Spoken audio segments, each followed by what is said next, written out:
over the next few years, and it will be a 500 billion opportunity. Usually it happens in 10 years and it's 50 billion. Right? That's the thing. And then there is this thing for us, not for you, but you can have a great company in a great market and it could be a terrible investment because you need to enter at the right valuation, the right terms, etc. Last page, this is more in general.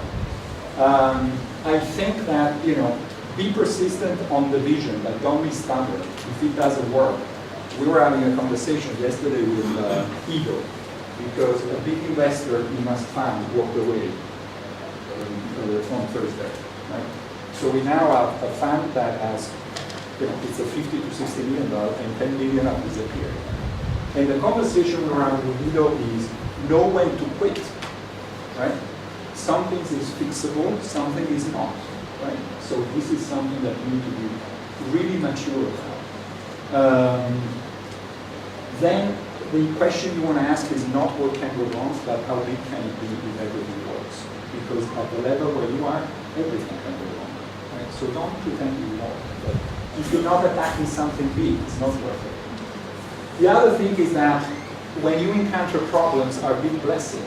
If when you are uneasy about something, these usually are great triggers of decisions, of actions. Move on, and listen to yourself honestly, and listen. And surround yourself with smart people because the listening will be better, right? You will have more fun, you will be a better company. A few other things is that we people in the South can take care of ourselves, right? We don't need the US guys, right? We need to be immigrants. We need to build our own worldview. We need to pick something for world-class delivery and do it.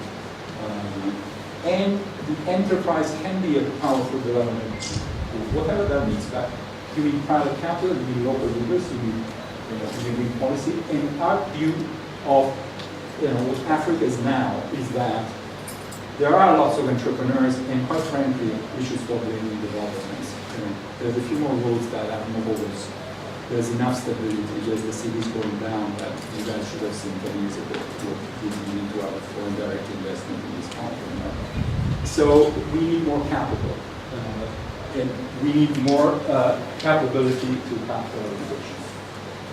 Local. So I think that's it. Woo!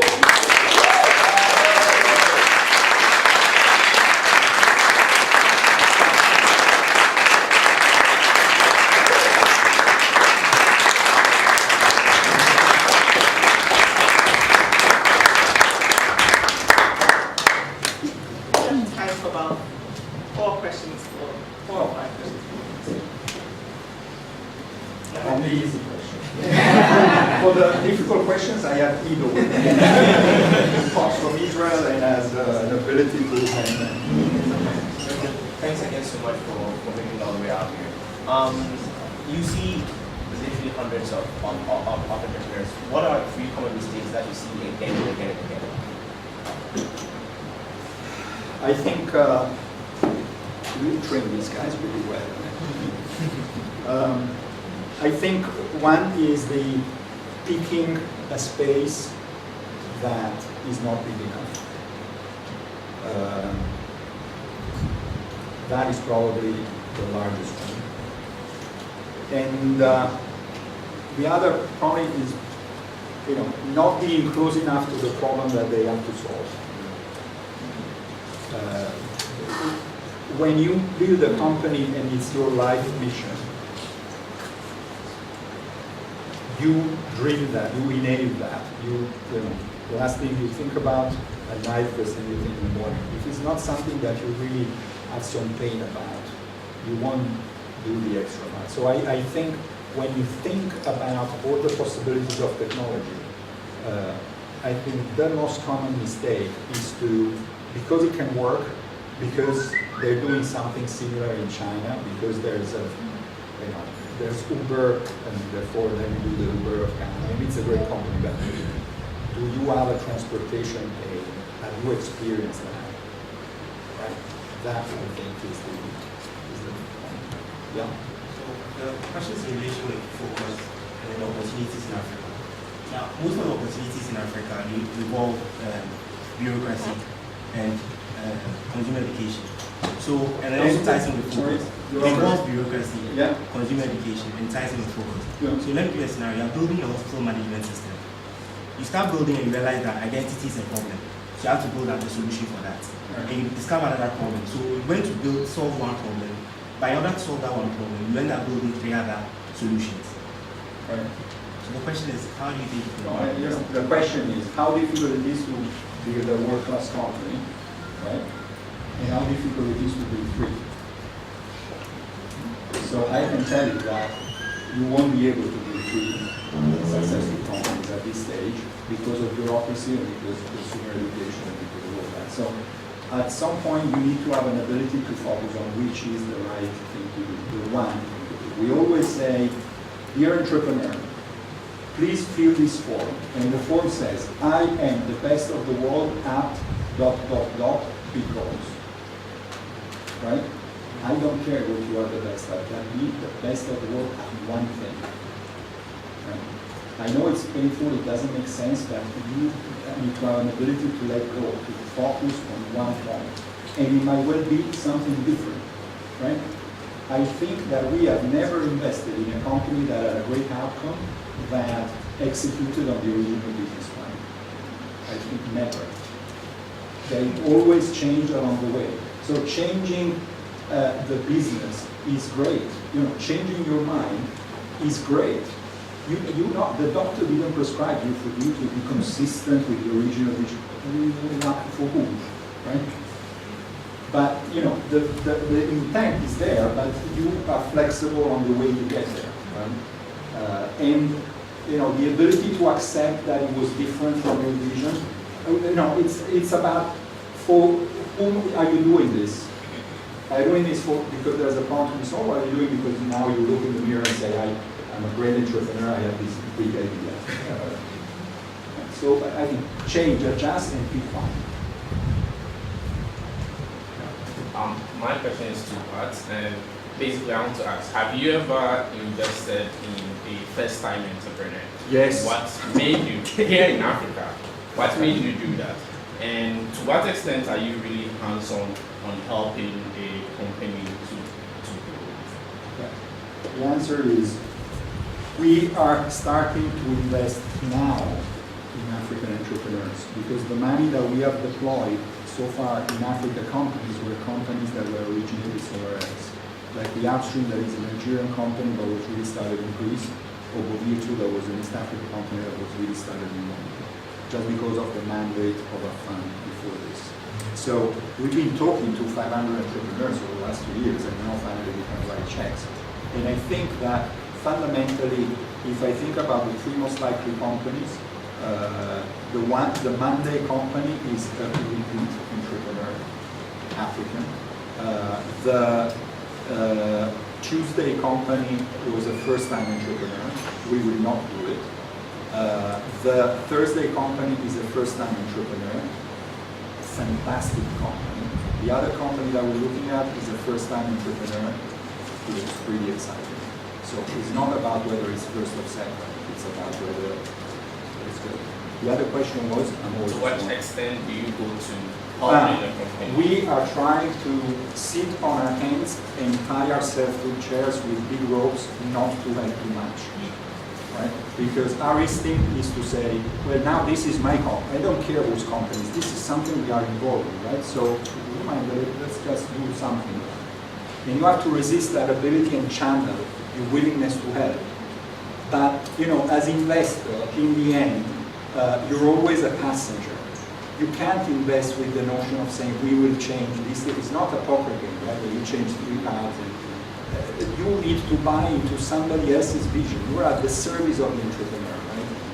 But you need to decide very carefully whether or not you want to climb on that train. So I think we try to be as involved. That's our instinct. We think it's about business, not the financing. But you need to be careful about not becoming the CEO or the entrepreneur. Anyone else? Because otherwise we give unfair advantage. Yes. Oh, and by the way, enough ladies in the room? Certainly. Okay. Which African country would you say has the most attractive market currently? Which African countries are the most attractive entrepreneurs? That's not the size of the country. I mean, we didn't have any design to be in a country and not be in another country. We look at our different, it's mostly in Kenya, Ghana, Nigeria, interesting stuff preparing in Ethiopia, Rwanda. South Africa is kind of a different animal. Every now and then something appears in Zambia, etc. So we don't follow the big markets. We try to follow the big entrepreneurs, and they tend to gravitate around Nigeria, Ghana, Kenya. I think Ethiopia is very, very interesting.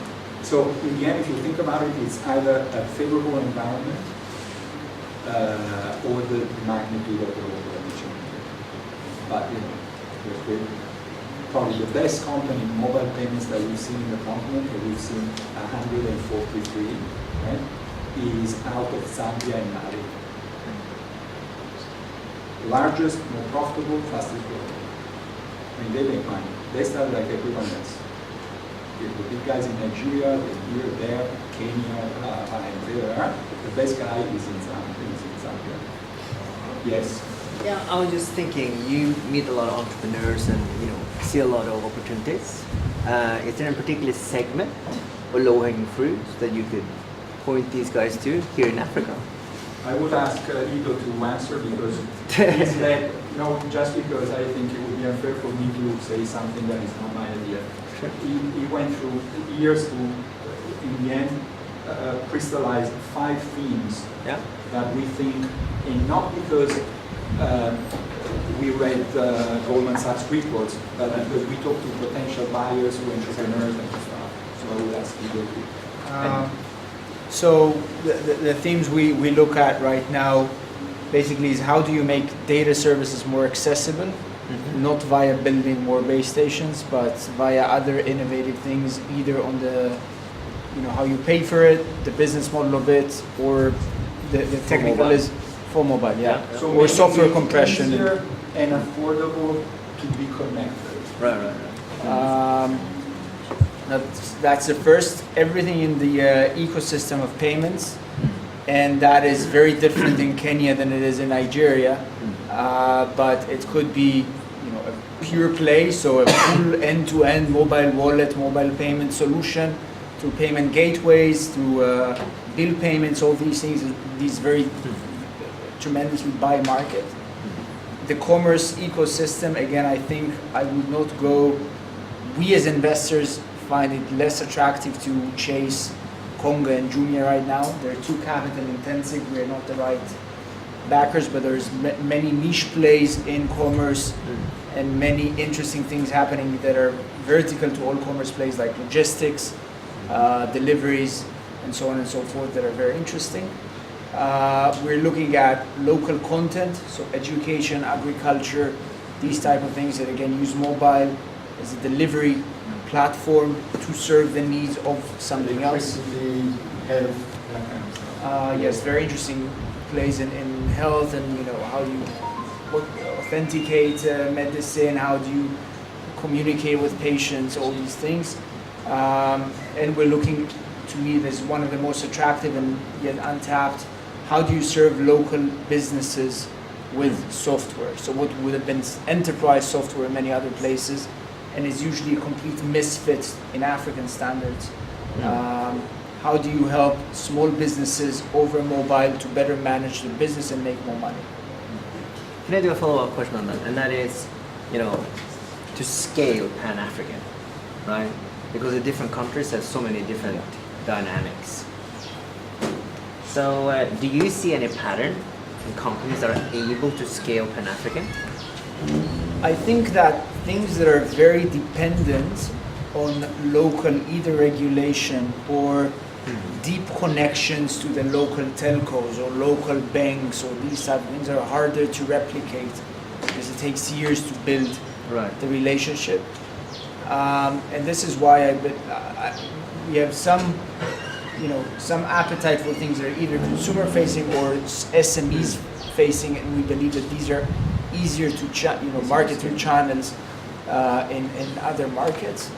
That said, there are always Yeah, I think the other notion is what is the gross margin of the business model? Yeah. Right, so the easy question for you to ask is, if I double my revenues, how much of the cost base I will carry with me, right? So if it's more than 50%, you're in the wrong business by a long shot.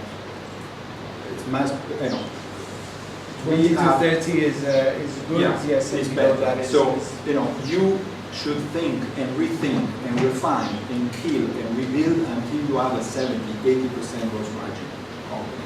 That's scalable. And that would be easier to migrate across. That's software, right? Guys, this is networker, right? This is a software company for businesses. You don't reconstruct the widget, right? Every time you sell it. You productize and you only carry with you 20, 30% of the cost. That is a really, really, really important factor.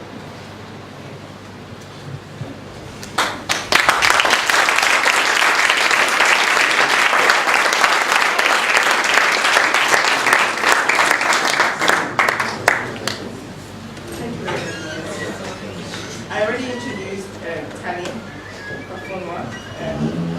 He's here now. So Tani.